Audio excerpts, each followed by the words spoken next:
একটা অ্যানিমে যেটা একসময় শোনেন জগতের ভবিষ্যৎ বলে মনে করা হতো, যেটা নারুটো, ওয়ান পিস আর ড্রাগন বলের পর নতুন একটা যুগের সূচনা করেছিল। হ্যাঁ, আমি কথা বলছি মাই হিরো একাডেমিয়ার কথা। একটা দুনিয়া যেখানে সবাই হিরো হতে পারে, আর সেখানে একটা ছেলে মিডোরিয়া যে প্রমাণ করেছে হিরো জন্মায় না বরং তৈরি হয়। এই সিরিজের অ্যানিমেশন, মিউজিক আর ফাইট সিনগুলা একদম টপ টিয়ারের। আর নতুন সিজন তো পুরোই ফায়ার, যার প্রতিটা এপিসোড দেখার পর তুমি আফসোস করবে যে এই লেভেলে অ্যানিমেশন যদি ওয়ান পাঞ্চ ম্যানের সিজন 3 পাইতো, যেটা একটা পিওর ডিজাস্টার। তবুও একটা অদ্ভুত ব্যাপার হচ্ছে, এত লেগাসি, এত পরিশ্রম আর এত আইকনিক মুহূর্তের পরও অনেকেই মাই হিরো একাডেমিয়াকে হেট করে। কিন্তু প্রশ্ন হচ্ছে কেন? এমন একটা অ্যানিমে যেটা বিগ 3 পরের টাইটেল, যেটাকে সিনিস্টার 6 বলা হয়, সেখানেও এই অ্যানিমে জায়গা করে নিয়েছে। কিন্তু এত কিছুর পরও এটাকে হেট কেন করা হয়? তো চলো সেটা সম্পর্কে জানা যাক। তো শুরু করার আগে, হেই গাইস, আই এম বিডিসিউ আর আমি বাংলাদেশের number 1 অ্যানিটিউবার with 1.9k subscribers. Whatever, let's begin the video. তো মাই হিরো একাডেমিয়াকে কেন সবাই এত হেট করে এটা জানার আগে চলো এর প্লট সম্পর্কে হালকা জেনে নিই। তো স্টোরি শুরু হয় এমন একটা ওয়ার্ল্ডে যেখানে সুপার পাওয়ার আছে, আর এই সুপার পাওয়ারকে বলা হয় কোয়ার্ক। বাট মজার বিষয় হচ্ছে, এই ওয়ার্ল্ডে 80% মানুষের কাছেই এই কোয়ার্ক আছে। তুমি এই ওয়ার্ল্ডটাকে এক্সম্যানের ওয়ার্ল্ডের সাথে কম্পেয়ার করতে পারো, বাট এই দুইটার মধ্যে ডিফারেন্স হচ্ছে, এমএইচএ ওয়ার্ল্ডে যাদের কাছে পাওয়ার আছে তাদেরকে হান্ট করা হয় না বা এদের নিয়ে প্রোটেস্ট করা হয় না। যেহেতু 80% পপুলেশনের কাছে কোয়ার্ক আছে, তাই এখানে গভর্নমেন্টও অনেক স্টেবল। তো এই সুপার পাওয়ারের দুনিয়ায় কেউ তার পাওয়ারের মিসইউজ বা খারাপ কাজে ব্যবহার করবে না, এটা ভাবা একটা বোকামি। তো যারা এই ধরনের কাজ করে তাদের চোর, ডাকাত বা গুন্ডা এই টাইপের কিছু না বলে ডিরেক্ট ভিলেন্স বলা হয়। যেহেতু ভিলেন্স আছে, তাই এদেরকে থামানোর জন্য হিরো আছে। তো এই ওয়ার্ল্ডে হিরোইজম একটা শখ না, বরং একটা পেশা। তাই অনেকেই এই পেশায় কাজ করে, যেটা তুমি সিরিজেই দেখতে পারবে। তো আমাদের এই সুপার পাওয়ারের দুনিয়ায় আমাদের এমসি ইজুকু মিডোরিয়া একজন কোয়ার্কলেস। আমি ভিডিও শুরুতেই বলেছিলাম এই ওয়ার্ল্ডে 80% মানুষের কাছে এই কোয়ার্ক আছে, বাট স্টিল এই 20% মানুষের কাছে এখনো কোনো কোয়ার্ক বা পাওয়ার নেই।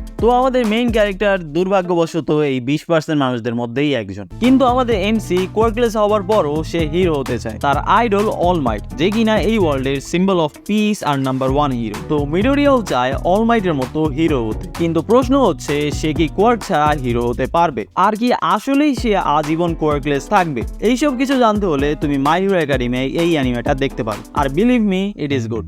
এই অ্যানিমে তোমাকে মোটিভেট করবে, নারুটোর মতো তোমাকে শিখাবে নেভার গিভ আপ। আর শুধু তাই না, এই অ্যানিমের ক্যারেক্টারগুলো এতটাই ভালো যে তুমি এদের সাথে নিজের একটা কানেকশন ফিল করবে। এখন এই ক্যারেক্টার হতে পারে কোনো হিরো অথবা কোনো ভিলেন। এই অ্যানিমের ভিলেনগুলো অনেক ওয়েল রিটেড। এদের মধ্যে তুমি অনেককে হেট করবে, আবার অনেককে চাইলেও হেট করতে পারবেন। এখন আসা যাক এর অ্যানিমেশন নিয়ে।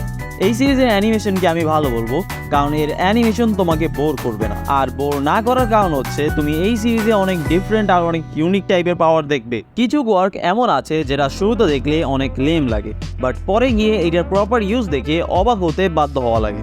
আর এই জিনিসটা মাই হিরো একাডেমিয়া অনেক ভালোভাবে করেছে। এই অ্যানিমের ক্যারেক্টার ডেভেলপমেন্টকে পিক ক্যারেক্টার ডেভেলপমেন্ট বলা হয়। এক্সাম্পল হিসেবে তুমি ফাইনাল সিজনের লেটেস্ট এপিসোডগুলো দেখতে পারো, যেখানে কোনো তো একটা ক্যারেক্টার আছে যার ক্যারেক্টার ডেভেলপমেন্ট দেখে সবাই এটাকে অ্যাবসলিউট পিক বলেছে। কিন্তু এত কিছুর পরেও অনেক মানুষ আছে যারা মাই হিরো একাডেমিয়াকে মনে প্রাণে হেট করে। কিন্তু কেন করে? তো চলো সেটা সম্পর্কে জানা যাক।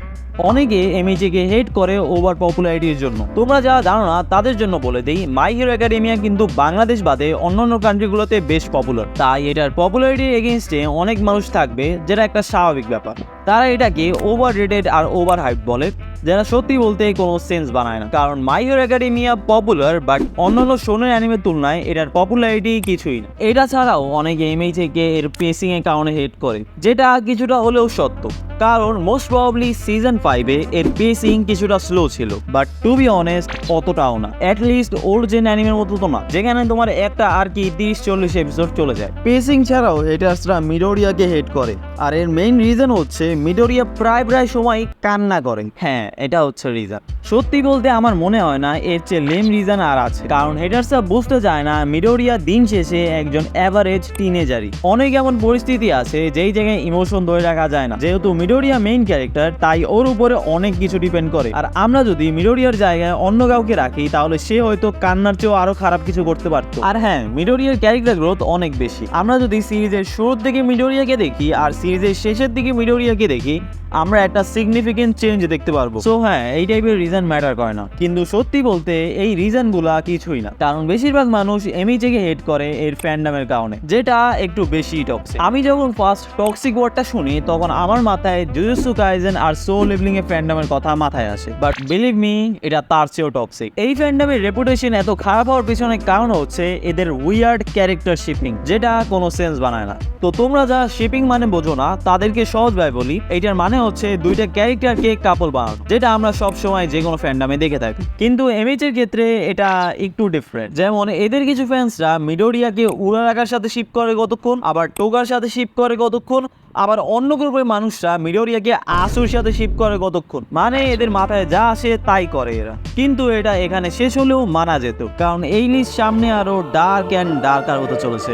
যেমন মিডোরিয়া আর বাকুগো, বাকুগো আর তোদোরকি, আইজাওয়া আর মাই, ফক্স আর ডাবি, শোটো আর মিডোরিয়া, আরো অনেক অনেক ইললজিক্যাল শিপ।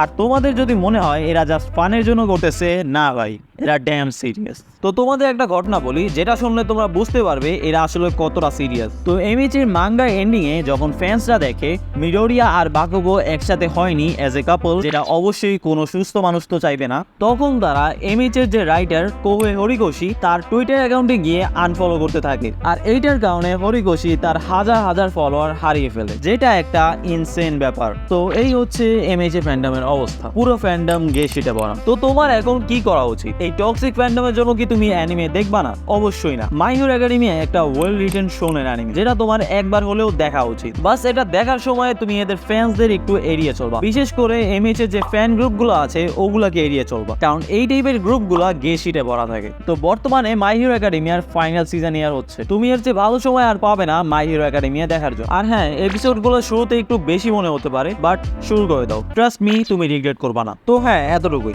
মাই হিরো একাডেমিয়া দেখার সময় জাস্ট এদের ফ্যান্সদের এড়িয়ে চলবা, আর এমএইচ নিয়ে ভিডিও লাগলে আমাকে বলবো। আর বাই এনি চান্স তুমি যদি না জেনে থাকো এমএইচ বা অন্যান্য অ্যানিমে কোথা থেকে দেখতে হয়, তাহলে তুমি এই ভিডিওটা দেখতে পারো, যেখানে আমি অ্যানিমে দেখার অনেকগুলো বই দেখিয়েছি, যার সাহায্যে তুমি নারুটো, ওয়ান পিস, এমএইচ এর মতো অ্যানিমে গুলো দেখতে পারবে। তো ভিডিও ভালো লাগলে লাইক করো, এরকম ভিডিও আরো পেতে চাইলে চ্যানেলকে সাবস্ক্রাইব করো। আর যাওয়ার আগে তুমি যদি এমএইচ দেখে থাকো তাহলে তোমার ফেভারিট ক্যারেক্টার কে সেটা কমেন্ট করে জানাও। তো দেখা হচ্ছে নতুন কোনো ভিডিওতে, আজকের জন্য বাই বাই।